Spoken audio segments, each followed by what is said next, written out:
everyone. I hope you enjoyed Alex's talk this morning and that you're all excited about Black Hat today. And one of the points in his talk was we need to figure out how to balance attack and defense. And with that in mind, I'd like to talk about how to do that for a particular topic. It's one of my topics of specialty, phishing. So let's talk a bit about who I am to begin with. I'm a security engineer at Stripe, but my background is actually in offensive security. So I've hacked train ticketing systems, I've written about SSL vulnerabilities, and I've actually competed in the DEF CON CTF finals for the last couple of years running.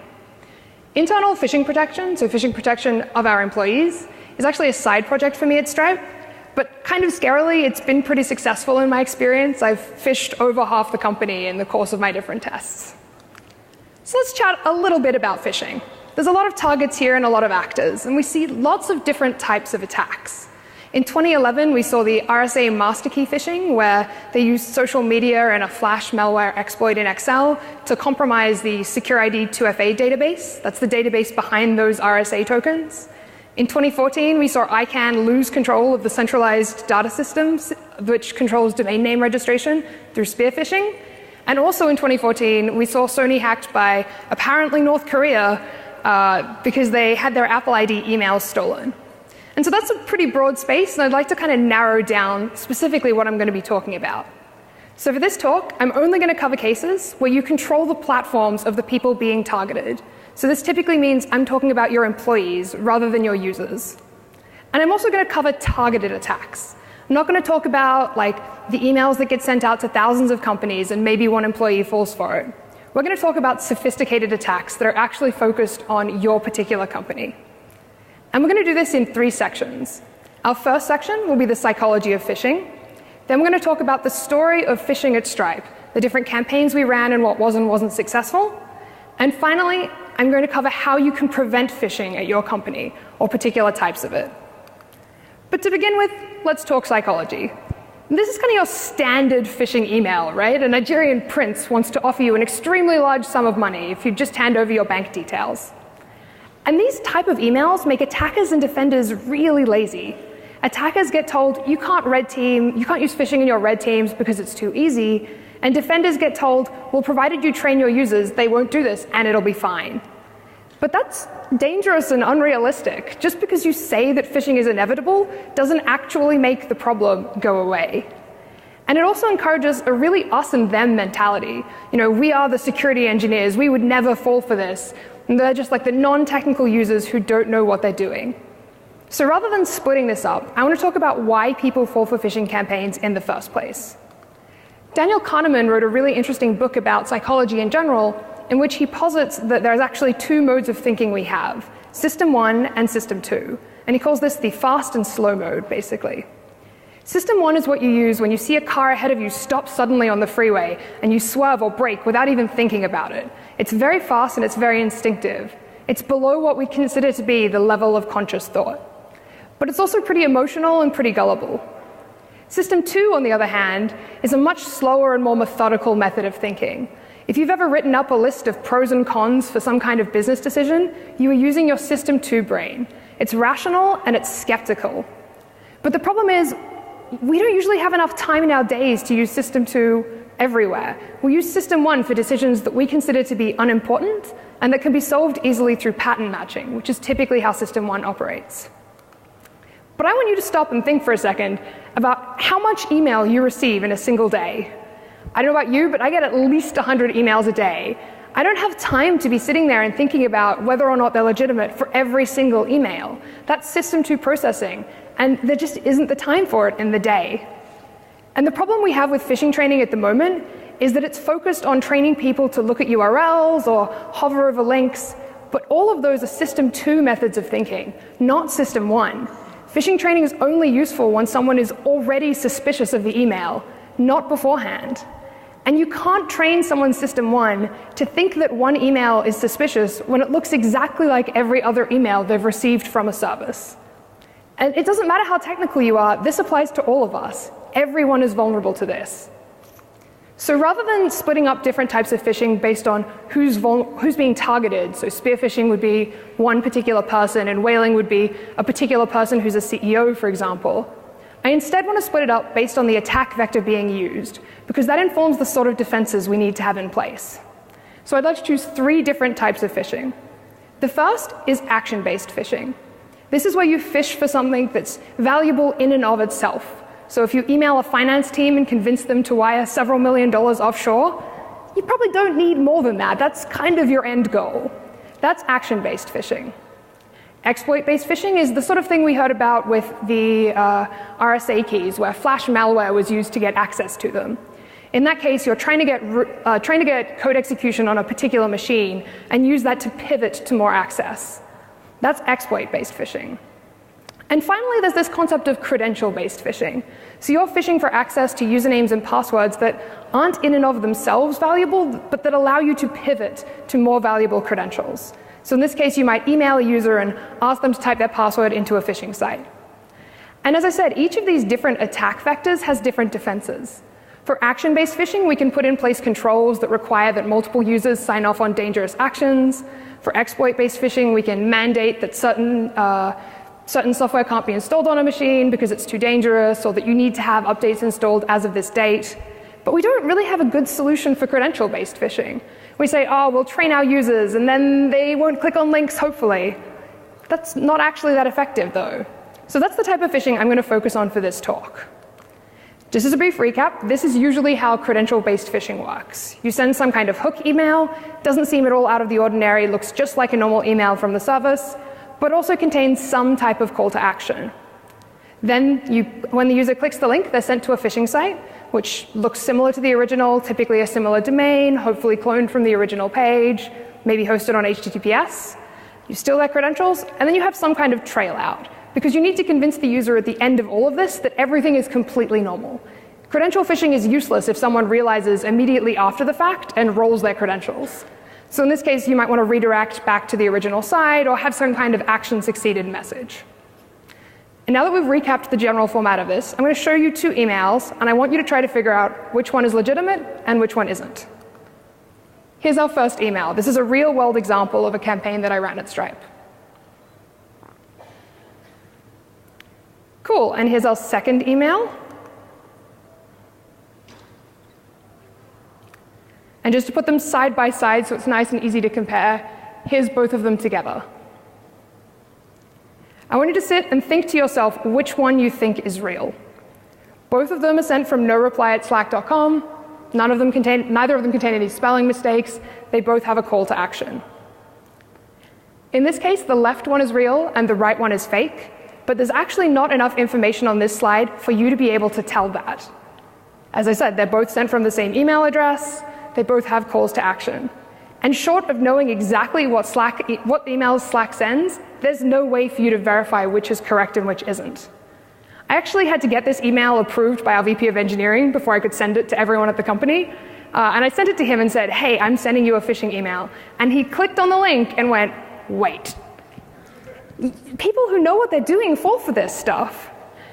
In this case, we actually had pretty poor conversion on the overall campaign because I built this in a day. I didn't have time to set up HTTPS on the website. And people look for that. People have been trained to look for the green lock. But the green lock does not mean it is not phishing. It means someone knows how to run Let's Encrypt. So let's talk about the next campaign I ran. This was several months later. And I thought, well, I had Slack access, but wouldn't it be great to have code execution on our production machines? GitHub is a pretty easy way to pivot to that. And so I thought, well, I'll send out a GitHub campaign. In this case, the message that's being shown here is legitimate, but the email itself actually isn't. GitHub sent plain text transactional emails, and this led us to a really interesting point. Should we send this phishing campaign in plain text or in HTML, right? Should we match the existing emails from the service, or should we try to make it as pretty as possible? Usually you see better conversion for pretty things, and that's why marketing emails are all shiny. So I did some science. I sent half of the emails in plain text and half of them in HTML, and I went, which one has higher conversion? We saw about 10% conversion on the plain text email and closer to 50% conversion on the HTML one, even though these emails looked nothing like the emails that GitHub actually send. In this case, you just had to match the general look of the website. You might also have noticed that the previous slide had a public key fingerprint in it. Lots of people told me that they thought it was legitimate because the public key fingerprint was correct. But your public keys are public in GitHub's API. You can generate those fingerprints yourself. This is actually the phishing page that I then proceeded to host. As you can see, they look basically identical. Helpfully, at the time, GitHub had some configuration that meant a missing subdomain.github.com would redirect to missing subdomain.github.io, which is actually user-hosted content. That's GitHub pages. So funnily enough, the right-hand picture here, the phishing campaign, is actually being hosted on GitHub's own infrastructure. This campaign cost me absolutely nothing. It's also using their SSL certificates. But the problem is you don't necessarily know that, right? Like, GitHub.io isn't clearly not a domain that GitHub's in control of. And this really highlights that you shouldn't host user content on domains that aren't obviously user content hosting. The other thing I did here was I set up a bunch of analytics because I wanted to understand how users interact with phishing pages. So I tracked page opens, keystrokes, and form submissions.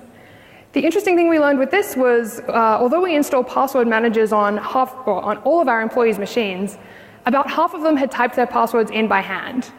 But more concerningly, half of them had copy-pasted their passwords into the fields.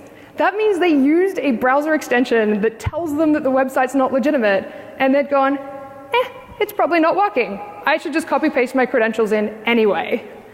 Users don't actually trust password managers to actually do domain verification correctly. And that's a problem because you can understand why. How often have you seen 1Password say, I'm not really sure if Chrome's legit anymore because it's auto-updated, so you're on your own. That's the sort of thing that's really dangerous for users.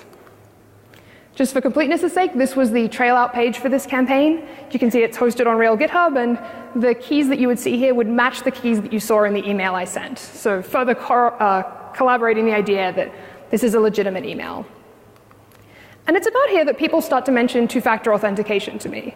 They say, oh, well, it's great that you're phishing for things, but I have two-factor auth on, so all of my users are protected. And then I'll say, well, okay, but if you use Google Authenticator, so TOTP-based 2FA, I can just steal that just as easily. I'll only be able to log in once, but so what? And then they'll say, well, okay, I use SMS 2FA. You won't know my phone number. But that's a problem because I can just proxy a login request to the real service and have it send you a text message and then steal that credential. 2FA credentials can be phished just as easily as usernames and passwords. They just only give you a single login. And this is because two-factor authentication, while it's valuable, it's not actually designed to solve this problem. It's designed to solve the problem of shared credentials across multiple sites or password dumps. It's not designed to help with phishing. It's only incidentally making it a little bit harder. So at this point, I was kind of thinking, well, so far I'm not really convinced by the value of the training we've been doing.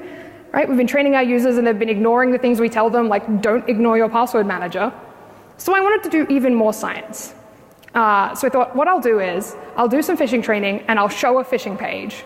Then, several months later, I'll send out that same phishing page and see just how many people catch it. And we'll use that to determine how effective our training was. So our phishing training is actually quite interactive. It's similar to what we've done here today. We show you several websites and we say, do you think this one's legitimate? This one's fake? Then we talk about how you could have identified that one was or wasn't legitimate. In this case, I showed this page, which is the AWS IAM login page, and said, we've always talked about how you need to look at URLs, but it's pretty difficult to tell this one's legitimate. It's long, it's complicated, it doesn't have obvious indicators that it belongs to Amazon. And the lesson we were trying to get across here is, complicated URLs are easy to phish, be careful and trust your password manager. Then 3 months later, I sent out this campaign. Again, the top one here is legitimate and the bottom one is fake. I spoofed an email from the head of our security team, and I used a Gmail bug to bypass the SPF and DKIM protection we would normally have on our domains. These are things that prevent unauthorized senders of email from actually pretending to be you. And in this case, I explained the lack of a password manager filling in the email by just saying it was a beta product, so don't worry about it too much.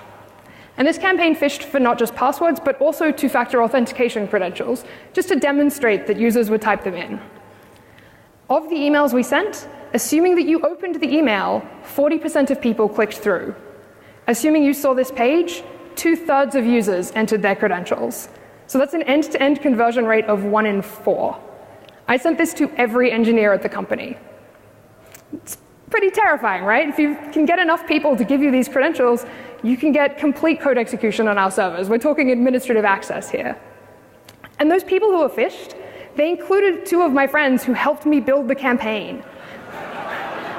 They didn't know exactly what it was going to look like, but they knew that I was sending something kind of suspicious looking out in the next week or so. One of them actually entered their full set of credentials, and the other one made it to their password manager not actually saying the correct thing, and DM'd me saying, haha, I don't owe you $20 this time.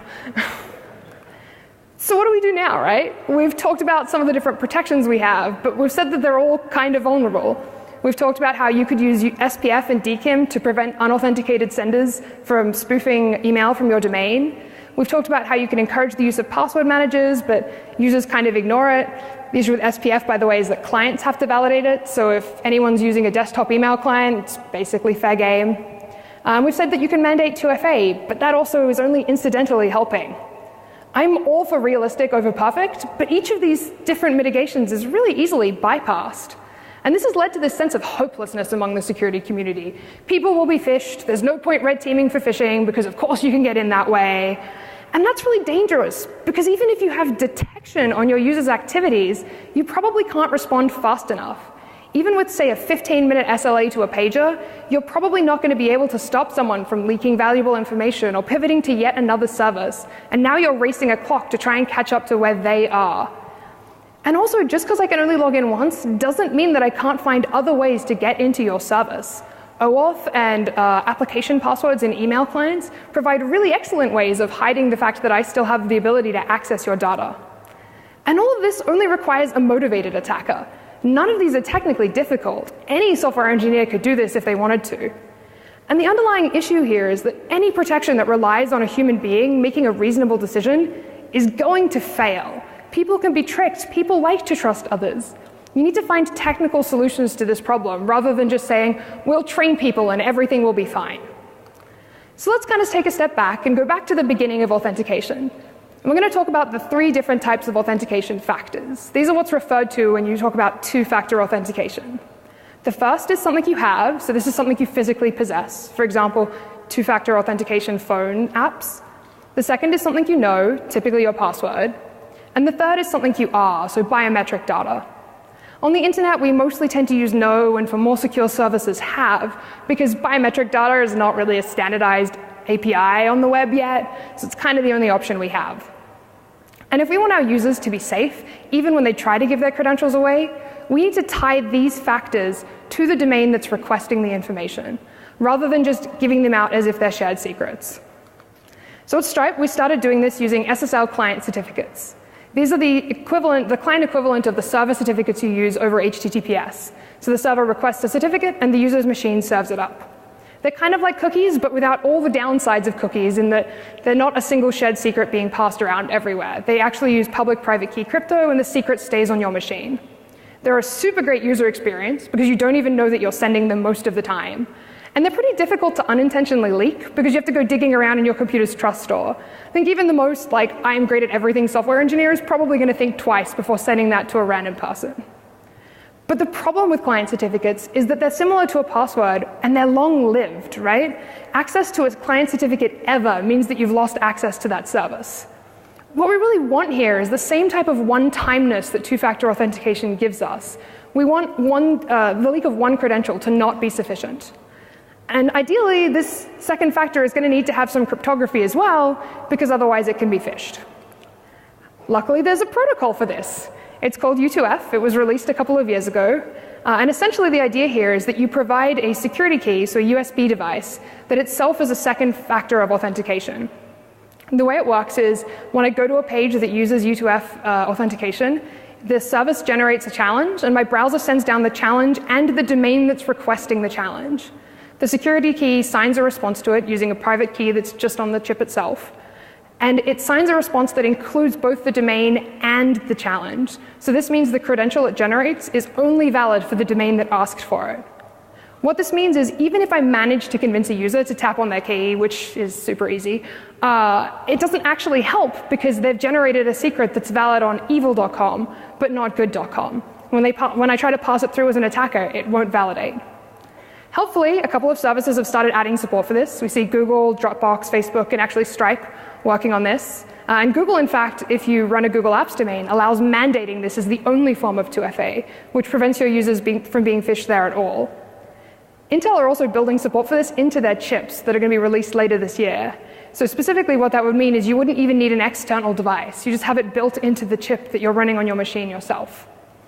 But the problem is it's only supported by a couple of different services, right? And we need to protect everything. So at Stripe, we solve this problem by using single sign-on. Essentially, single sign-on allows one service to delegate authentication to another. And so what we did here was we had each of the different services we use delegate to an internal authentication provider we have that validates client certificates and a U2F credential on a regular basis. And this is really cool because it means we can protect any service that supports SSO. And SSOs are pretty old technology, so most of them do. Unfortunately, it's not a panacea. There are a lot of problems with U2F because it's just getting started. The most notable is that it doesn't actually support mobile authentication super well.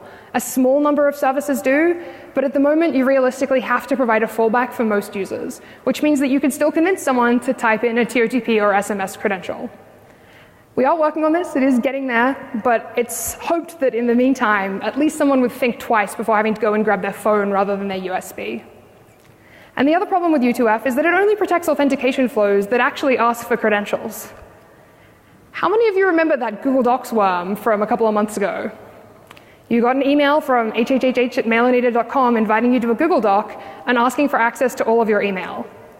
Luckily, this worm wasn't malicious. It just wanted to spread because it was some kind of script kiddie. But interestingly enough for us, Stripe wasn't affected by this attack at all because I ran the same one a year earlier. This is the email I sent. At the time, we were using a document management service called Quip, just like Google Docs, slightly different. I actually thought this would be a little too cliched. It's an email from the CEO talking about compensation adjustments, but it turns out everyone really likes to know how much they're paid, so they all clicked through anyway. And I also thought the sender of the email would give it away, because Quip had SPF and DKIM enabled, so I just had to register some other random domain that looked similar. If you clicked through, this is the prompt you would see. It would be hosted on accounts.google.com, just like you'd imagine.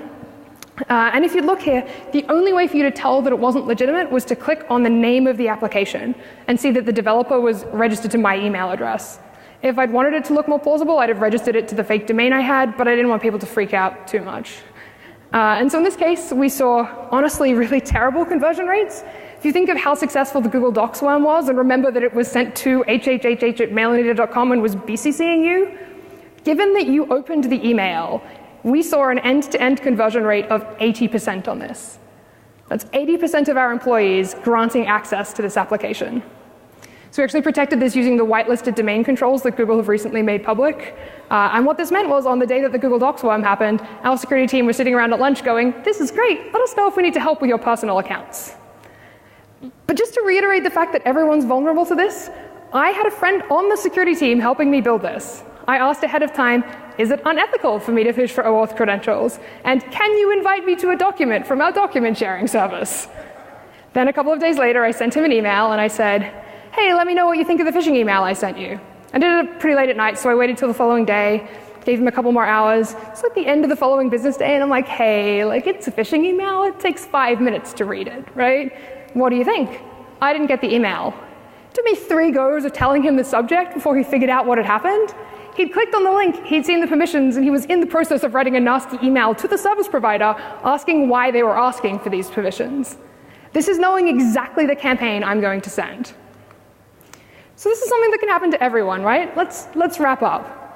A well-crafted phishing attack poses a real danger to all organizations, and banning them from red team exercises ignores one scary problem to focus on others, but doesn't actually get rid of the problem in the first place. Phishing training is only going to help users in a pretty limited set of scenarios, those emails with spelling mistakes or that aren't really targeting you, but it's not actually going to help for someone who's trying to get into your company. But luckily, it is actually possible to protect your users without them knowing that you're doing it. And you should do so, because otherwise you're doing everyone a disservice. Because the biggest thing for you to remember out of this talk is that anyone can fall for phishing. Because in the end, we're all human. Questions?